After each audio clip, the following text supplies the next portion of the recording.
اور نجس پانی اڑا کپڑوں پر اور واقعی نہیں سب یقینی طور پر تو ناپاک ہوئے، ورنہ خالی وہمات سے کوئی چیز ناپاک نہیں ہوتی ہے۔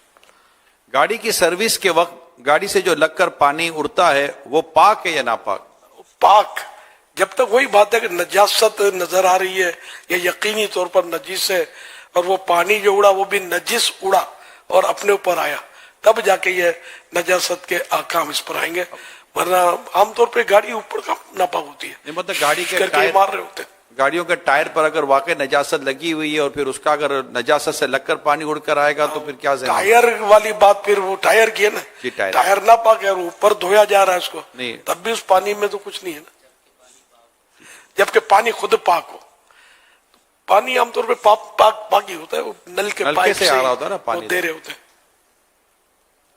اچھا، یہ ارشاد فرمائی کہ اٹیچ باتھ اور غسل خانے میں دعائیں وغیرہ پڑھ سکتے ہیں؟ نہیں پڑھ سکتے، کیونکہ وہ آج کل یہی پرابلم ہے کہ ادھر استنجا خانہ ہے، کموڈ وغیرہ، ساتھ میں بیسن ہے، اس میں وضو کیا جاتا ہے۔ اب اس وقت اللہ کا نام لینا سنت مؤکدہ ہے، تو باہر نکل کر بسم اللہ وغیرہ پڑھ لے، اندر کچھ بھی نہیں پڑھ سکتا۔ البتہ اگر کموڈ یا جو بھی WC ہے اس کو کور کر لے، کپڑے سے نہیں، دیوار بنا لے، یا گلاس سے بھی بن سکتے، گلاس بھی ایسے آتے ہیں جس کے آر پار نظر نہیں آتا، اس طرح کے گلاس بنا لے، اس کا دروازہ بھی ہو کہ اندر جا بھی سکے، تو ایسی صورت میں یہ الگ ہو گیا، اور یہ بیسن وضو کا الگ ہو گیا۔ تو اب یہ جب بند ہے، اس کا دروازہ بند کر کے، اب یہ درود شریف وضو کرتے وقت بسم اللہ پڑھ، اللہ اکبر وغیرہ، یہ پڑھنے میں کوئی حرج نہیں ہے۔ ایسا گلاس کا دروازہ لگایا شیشے کا جو آر پر نظر آتا ہے، تو وہ اس طرح دروازے کا یہ حکم رکھے گا؟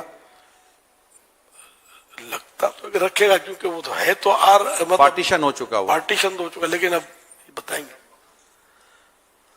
اصل تو یہی ہے کہ جس کو الگ سے مقام کہہ سکیں، الگ جگہ کہہ سکیں، اور اس کا سارا جو لحاظ اور دار و مدار ہے وہ ادب اور بے ادبی کے عرف پر ہے۔ اب اس کو دیکھنے والے ہی بتا سکیں گے کہ یہ صورتحال، یعنی کہ یہاں WC نظر آ رہی ہے اور یہاں پر یہ دعائیں پڑھ رہا ہے، تو یہ اس کو ادب بے ادبی کہیں گے یا نہیں کہیں گے؟ وہ دروازہ تو بند ہو جاتا ہے، دروازے کا کام کر لیتا ہے وہ، جو شیشے کے دروازے عموماً گھروں میں لگتے ہیں، گلاسز۔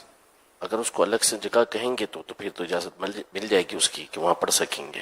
حضور، یہ پاکی ناپاکی کے مسئلے بڑے اہم ہیں، خون سے پاکی ناپاکی کا تعلق ہے، نجاست دیگر چیز ہوتی ہے، پاکی ناپاکی کا معاملہ ہے، تو یقیناً اس کا علم، اس کی معلومات و حساسیت کا ہونا بہت ضروری ہے۔ اب ایسا علم کے بارے میں بتائیں کہ جس کے بارے میں آدمی کنفرم طور پر چلے، کہ نہ مطلب کہ یہاں چلا نہ اتنا زیادہ وہ ہو جائے کہ اس کو ناپاکی و پاکی کا کوئی اس کو ایسا وہ ٹینشن ہی نہ رہے، نہ اتنا ہو جائے کہ اس کو اتنا ٹینشن ہو جائے کہ پھر ہر چیز میں پاکی ناپاکی کا اس کا ہو۔ تو ایک جو معتدل اور ایک بیلنس والا جو انداز ہوتا ہے، جو اس کے لیے کتنا کس قدر علم اور کس قدر طبیعت میں ہونا ضروری ہے۔ یار یہ تو فرض علوم میں سے کہ نجاستوں کا اس کو علم ہو، پاک رہنے کا علم ہو، یہ چیزیں جس کی اس کو ضرورت پڑتی ہے، حاجت ہے اس کو۔ تو اب یہ کہ یہ تو ایک ٹاپک، یہ تو پورا ٹاپک ہے، ایک پورا مضمون ہے، اس میں کیا عرض کروں، یہی عرض کروں گا کہ اس کو سیکھیں۔ خالی وہ کپڑے پاک کرنے کا طریقہ، وہ رسالہ ضرور ہے، اس سے بھی سارے مسائل حل نہیں ہوں گے، لیکن اچھی معلومات آپ کو ہو جائے گی۔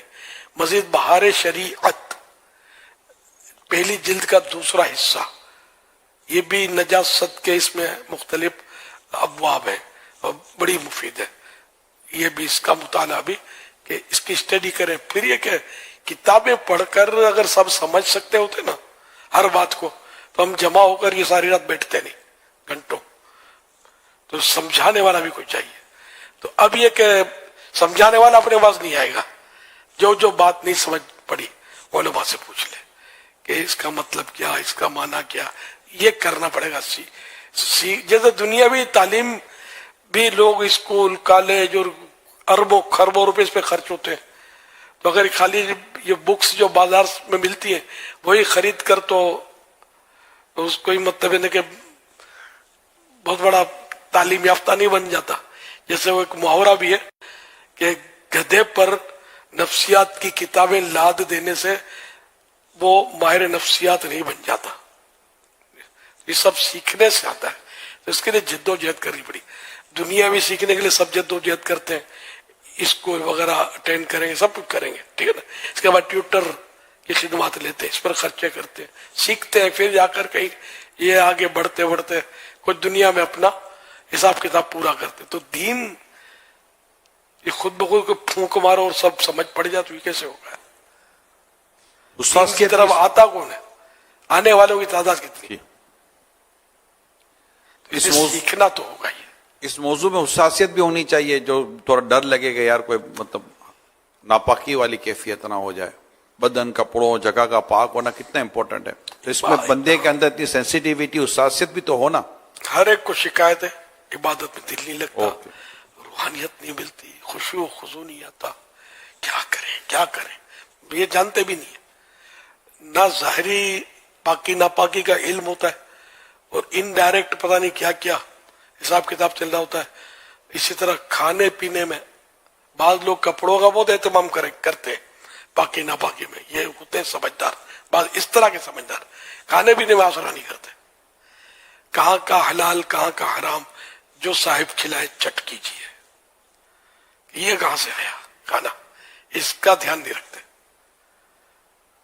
تو یوں مطلب یہ کہ یہ ظاہری نجاست باطنی نجاست ان سے بچنا, اپنی روزی کو حلال طیب رکھنا, پاک رکھنا, پھر لباس کو پاک رکھنا, بدن کو پاک رکھنا, اطراف کو پاک رکھنا, اپنے جو بھی جان نماز پڑھتا ہے وغیرہ. اب یہ صورتیں تو کم و بیش رہیں نہ رہیں آپ سب سمجھ سکتے ہیں. اب پھر آپ بولو کہ روحانیت بھی مجھے آنی چاہیے, میرا دل بھی لگے, میں جیسے نماز شروع کروں تو کہاں کے کہاں نکل جاؤں, میں آنکھیں بند کروں تو مدینے میں بیٹھا ہوں, خشوع اور خضوع سجدے میں جاؤں تو اللہ کے قرب کے حالات مقام کو پالوں, مجھے رقت اور سوز آتا رہے, جب بھی دعا کروں تو دڑ دڑ آنسو بہنے لگے. یہ سب حرک ہے. جو میں نے عرض کیا اس پر توجہ دینی ہے.